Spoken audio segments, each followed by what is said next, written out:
केंद्रीय एजेंसियों के दुरुपयोग, नीट और अग्निपथ पर संसद में टकराव के आसार, विपक्ष करेगा धरना प्रदर्शन। 2 दिन के अवकाश के बाद सोमवार से शुरू हो रहे लोकसभा सत्र में फिर टकराव के आसार हैं। केंद्रीय एजेंसियों के दुरुपयोग, नीट और अग्निपथ जैसे मुद्दों को लेकर विपक्ष सरकार को घेरेगा। विपक्ष ने जहां सोमवार को केंद्रीय जांच एजेंसियों के कथित दुरुपयोग मामले में संसद भवन परिसर में विरोध प्रदर्शन करने का फैसला किया है, वहीं सरकार ने साफ कर दिया कि वह विपक्ष की नीट में अनियमितता मामले में पहले चर्चा कराने की मांग स्वीकार नहीं करेगी। गौरतलब है कि पहले सत्र में शपथ ग्रहण के साथ ही सरकार और विपक्ष के बीच तकरार शुरू हो गई थी। शपथ ग्रहण पूरा होते ही सरकार और विपक्ष के बीच संविधान बचाओ बनाम आपातकाल की जंग शुरू हो गई।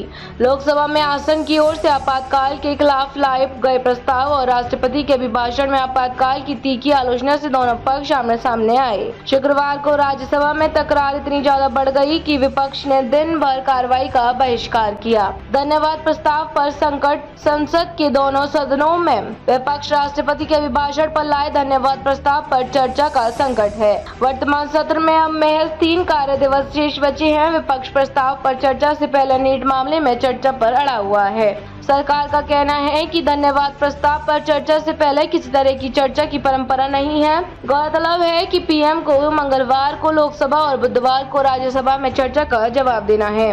दोनों पक्ष बनाएंगे रणनीति। सोमवार को कार्यवाही शुरू होने से पहले विपक्षी इंडिया ब्लॉक में शामिल दल और सरकार अलग अलग बैठक करेंगे। इसी बैठक में विपक्ष तय करेगा कि वह सरकार का धन्यवाद प्रस्ताव पर चर्चा को स्वीकार करे या फिर नीट मामले में पहले चर्चा की मांग पर अड़ा रहे। हालांकि इस मामले में सरकार का रुख स्पष्ट है। सरकार के सूत्रों का कहना है कि वह धन्यवाद प्रस्ताव पर चर्चा से पहले किसी विषय पर चर्चा की मांग स्वीकार नहीं करेगी। डिप्टी स्पीकर के लिए 2-2 हाथ की तैयारी में विपक्ष। विपक्षी गठबंधन में शामिल दल लोकसभा स्पीकर पद के बाद अब डिप्टी स्पीकर के पद के लिए मोदी सरकार से 2-2 हाथ करने की तैयारी में है। स्पीकर पद के चुनाव में हालांकि अंतिम समय में विपक्ष ने मत विभाजन की मांग से दूरी बना ली थी, मगर इस पद के लिए उसकी तैयारी मत विभाजन की मांग कर शक्ति परीक्षण कराने की है। चुनाव लड़ने पर कांग्रेस, सपा और टीएमसी में सहमति बन चुकी है। गौरतलब है कि बजट सत्र जुलाई महीने के अंतिम सप्ताह में होगा।